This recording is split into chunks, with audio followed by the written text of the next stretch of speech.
आखिर क्यों इंडिया की सड़कों पर हमें इतनी धूल देखने को मिलती है? कौन था वो जुगाड़ू इंसान जिसने ताजमहल और लाल किले तक को बेच दिया था? आखिर कहां पर है वो जगह जहां पर पानी की नहीं बल्कि डायमंड्स की होती है बारिश? और कौन था वो शख्स जो इतना अमीर था कि जिसे अंग्रेज तक उधार मांगा करते थे? ये और ऐसे कई और अनोखे फैक्ट्स के बारे में हम जानेंगे आज के बापरे फैक्ट्स की इस वीडियो में। तो चलिए बिना देरी शुरू करते हैं हमारी आज की इस अमेजिंग जर्नी को।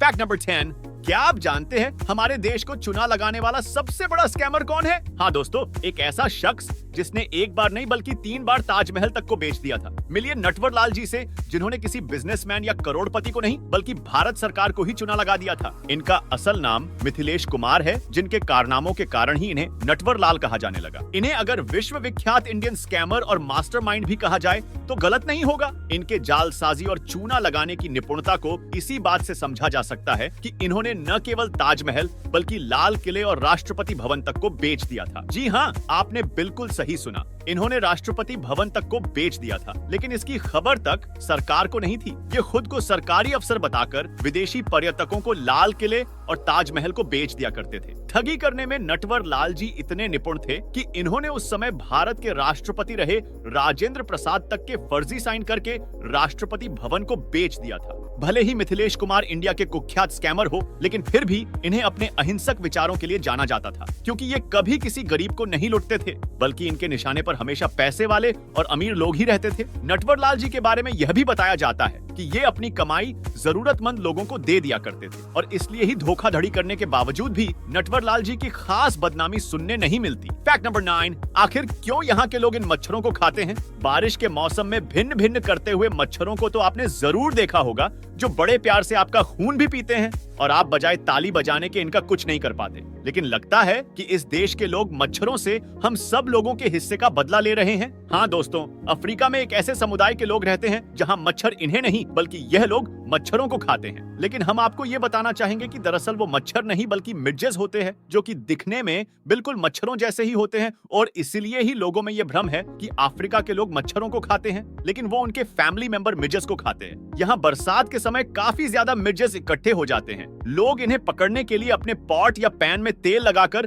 यहाँ वहाँ घूमते हैं, जिससे मिडजेस इनके बर्तन से चिपक जाते हैं, और फिर ये लोग इन्हें पीसकर इसकी पैटी बनाकर फ्राई करते हैं, जिसे कहा तो मिडजेस बर्गर जाना चाहिए, लेकिन इसे कुछ लोगों की वजह से मस्कीटो बर्गर भी कहा जाता है। इन लोगों का मानना है कि मिडजेस में बहुत ज्यादा प्रोटीन होता है, इसलिए ही ये लोग इसका बर्गर बनाकर खाते हैं। फैक्ट नंबर 8, एक ऐसा अमीर भारतीय परिवार जिनसे अंग्रेज तक उधार लिया करते थे। हाँ दोस्तों, 18वीं शताब्दी में फतेहचंद नाम के सज्जन बंगाल के मुर्शिदाबाद में रहा करते थे, और इनकी वेल्थ इतनी ज्यादा थी कि जिसे देखते हुए मुगल सम्राट मोहम्मद शाह ने इन्हें जगत सेठ की उपाधि दे दी। जगत सेठ वेल्थी मर्चेंट होने के साथ एक बैंकर और मनी लेंडर भी थे। जगत सेठ बंगाल गवर्नमेंट के लिए टैक्स कलेक्शन से लेकर फाइनेंशियल मैनेजमेंट तक का काम किया करते थे। उस समय इनकी वेल्थ ईस्ट इंडिया कंपनी से भी ज्यादा थी, और बताया जाता है कि उस समय ब्रिटिशर्स तक इनसे उधार लिया करते थे। अगर आज के हिसाब से देखा जाए तो उस समय फतेहचंद जी के पास कुल 1,60,000 करोड़ यानी लगभग 1 ट्रिलियन के आसपास संपत्ति थी। लेकिन समय के साथ इनकी संपत्ति घटती गई,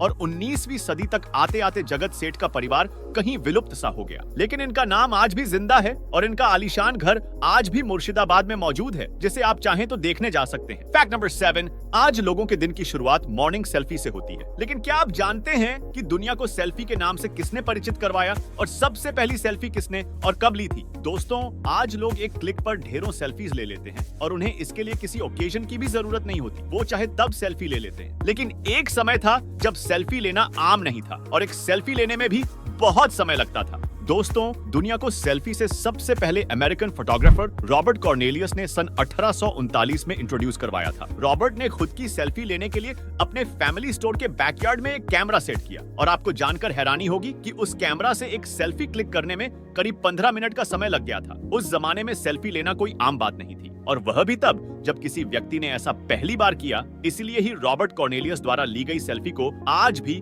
United state library of Congress print में सहेज कर रखा गया है। फैक्ट नंबर 6, क्या आप जानते हैं कि दुनिया का most powerful AI Apple, Google और मेटा जैसी कंपनीज के पास नहीं है? हाँ दोस्तों, सबसे पावरफुल एआई सॉफ्टवेयर एक ऐसे कंपनी के पास है जो इतने ज्यादा पैसे को संभालती है कि शायद हम वो नंबर पढ़ भी ना सके जो कुछ ऐसा दिखता है। दरअसल ब्लैक रॉक कंपनी ने अपने लिए सबसे पावरफुल एआई बनाया था जिसका नाम अलादीन है। ये एक ट्रेडिंग एनालिसिस प्लेटफॉर्म है जो इतना बड़ा अमाउंट संभालता है कि आप सोच भी नहीं सकते। हमारे अंबानी साहब के पास जहां 106 बिलियन डॉलर की संपत्ति है, वहीं अलादीन 21,600 बिलियन डॉलर को संभालता है, जो कई देशों की जीडीपी से भी ज्यादा है। फैक्ट नंबर 5, आखिर एरोप्लेन पर बिजली क्यों नहीं गिरती? चलिए जानते हैं। बारिश के समय बिजली खंभे, पेड़ों, घरों और लगभग हर किसी चीज पर गिर जाती है, लेकिन क्या आपके मन में कभी यह सवाल आया है कि यही बिजली आसमान में उड़ने वाले एरोप्लेन पर क्यों नहीं गिरती है? क्योंकि एरोप्लेन काफी ऊंचाई पर होते हैं और ऊपर से यह धातु के भी बने होते हैं, तो फिर बिजली इन पर क्यों नहीं गिरती? तो हम आपको बता दें कि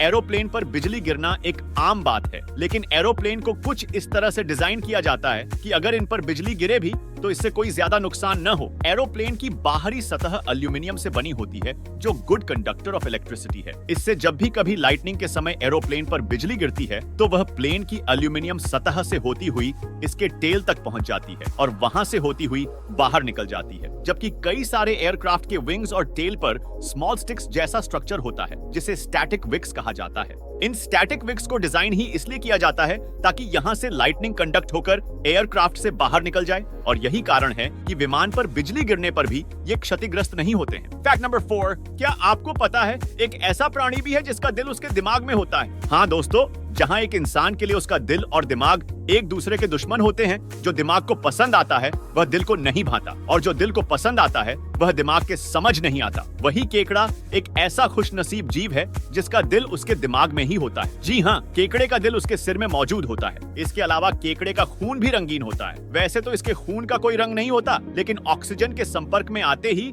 यह नीले रंग में बदल जाता है। दुनिया में केकड़ों की करीब 4,500 स्पीसीज पाई जाती है। उनमें से कुछ तो साइज में इंसानों से भी बड़े होते हैं, जैसे कि जापानीज स्पाइडर क्रैब लगभग 12 से 13 फीट तक बड़ा होता है। फैक्ट नंबर 3, एक ऐसी जगह जहां पानी की नहीं बल्कि डायमंड्स की होती है बारिश। हाँ दोस्तों, क्या हो अगर आसमान से पानी और ओलों की जगह हीरे गिरने लगे, तब तो शायद हर आदमी अमीर हो जाए। और ये कोई कल्पना की बात नहीं है, ऐसी जगह रियल में एग्जिस्ट करती है जहां आसमान से पानी या ओले नहीं बल्कि हीरे बरसते हैं। लेकिन ज्यादा खुश मत होइए, क्योंकि ये जगह धरती पर नहीं बल्कि हमारे सौर मंडल के दूसरे ग्रहों पर मौजूद है, और उनका नाम है यूरेनस और नेपट्यून। इन ग्रहों पर काफी ज्यादा मात्रा में मीथेन गैस मौजूद होती है, लेकिन यहाँ मौजूद हाई प्रेशर के कारण मीथेन में मौजूद हाइड्रोजन और कार्बन अलग हो जाते हैं, और अगेन हाई प्रेशर और टेम्परेचर के कारण कार्बन क्रिस्टलाइज होकर डायमंड में तब्दील हो जाता है, जो हीरों की बारिश का कारण बनता है। फैक्ट नंबर 2, क्या आपने कभी ये सोचा है कि अगर धरती पर ऑक्सीजन की मात्रा कुछ देर के लिए भी बढ़ जाए तो इसका नतीजा क्या होगा? आइए जानते हैं। दोस्तों, ऑक्सीजन की मात्रा बढ़ने से इंसान का ब्लड सर्कुलेशन काफी बेहतर हो जाएगा और वह खुद को एनर्जेटिक महसूस करेगा। वही पेट्रोल डीजल से चलने वाली गाड़ियां भी कम ईंधन में ही ज्यादा डिस्टेंस कवर कर लेगी और हमारी ओजोन लेयर भी अच्छी खासी रिकवर हो जाएगी। लेकिन दूसरी तरफ ऑक्सीजन की मात्रा बढ़ने से एक आग की चिंगारी भी कुछ ही सेकंड्स में जंगल की आग में बदल जाएगी। ह्यूमन बॉडी में भी ऑक्सीजन का लेवल बढ़ने से कई ऑक्सीजन टॉक्सिसिटी का खतरा बढ़ जाएगा। इसके साथ ऐसा कहा जाता है कि सरप्लस ऑक्सीजन मिलने की वजह से कुछ जनरेशन के बाद हमारी पृथ्वी पर मौजूद एक छोटा सा कीड़ा भी कई गुना ज्यादा बढ़ जाएगा। ऐसे में ऑक्सीजन का लेवल बढ़ने से दुनिया में क्या घमासान मचेगा, इसकी कल्पना आप भली भांति कर सकते हैं। तो आपके हिसाब से क्या हमारे धरती पर ऑक्सीजन का लेवल बढ़ जाना चाहिए या नहीं? कमेंट करके जरूर बताएं। फैक्ट नंबर 1, और बढ़ते हैं अब हमारे वीडियो के क्लोजिंग फैक्ट पर कि आखिर क्यों इंडिया की सड़कों पर हमें इतनी धूल देखने को मिलती है। दोस्तों, फॉरेन कंट्रीज में घूम चुके लोगों ने एक बात जरूर नोटिस की होगी कि वहां के मुकाबले हमारे इंडिया में काफी धूल देखने को मिलती है, जिसे देखकर लगता है कि जैसे धूल यहाँ की फिजाओं में घुली हो। लेकिन आखिर इसके पीछे का कारण क्या है, चलिए जानते हैं। दोस्तों, हमारे इंडिया के डस्टी होने का कारण अक्सर कंस्ट्रक्शन, माइनिंग और बाकी नेचुरल कैलामिटीज को बताया जाता है, लेकिन अगर देखा जाए तो फॉरेन कंट्रीज में भी ये चीज होती है, लेकिन फिर भी वहां का एटमॉस्फेयर काफी क्लीन होता है। तो फिर हमारे इंडिया के डस्टी होने का असल कारण क्या है? दोस्तों, इंडिया में इतनी धूल होने के पीछे दो मेन रीजंस हैं, एक इंटरनल क्लाइमेटिक चेंज और दूसरा एक्सटर्नल क्लाइमेटिक चेंज। फॉरेन की अधिकतर कंट्रीज में बारिश बिन बुलाए मेहमान की तरह आ जाती है, वहीं इंडिया में हमें बारिश के लिए कुछ खास महीने ही अलॉट किए गए हैं, जो कि जुलाई से सितंबर तक का होता है। इसलिए फॉरेन में अक्सर होने वाली बारिश के कारण वहां का एनवायरनमेंट काफी क्लीन रहता है। जबकि हमारे भारत में बारिश के बाद एटमॉस्फेयर ड्राई होने लगता है। इसके चलते बारिश के दौरान जितनी भी हरियाली हमें दिखाई देती है वो धीरे धीरे सूखने लगती है और इसके चलते पेड़ पौधे मिट्टी पर अपनी पकड़ को ढीली कर देते हैं, जिससे जमीन सूखने लगती है और यही मिट्टी हवाओं के साथ मिलकर पूरे वातावरण में फैल जाती है, जिसके कारण